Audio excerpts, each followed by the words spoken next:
খালেদা জিয়াকে আমরা জানতাম যে জিয়াউর রহমানের স্ত্রী উনি, অর্ধাঙ্গিনী।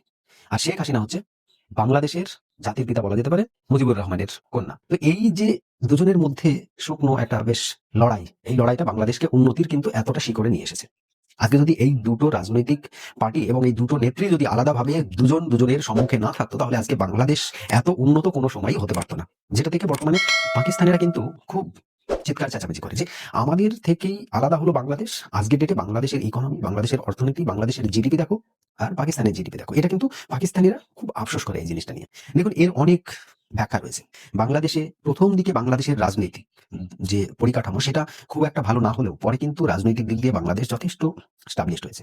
বাংলাদেশের প্রথম মহিলা প্রধানমন্ত্রী ছিলেন এই খালেদা জিয়া। তিনি এবং শেখ হাসিনা দুজনে অল্টারনেট হতো এদের মধ্যে, যে একবার শেখ হাসিনা আসবে। যেহেতু আমরা বারবার শুনি যে বিপক্ষ যতক্ষণ স্ট্রং না হবে ততক্ষণ সেই দেশের উন্নতি ঘটবে না।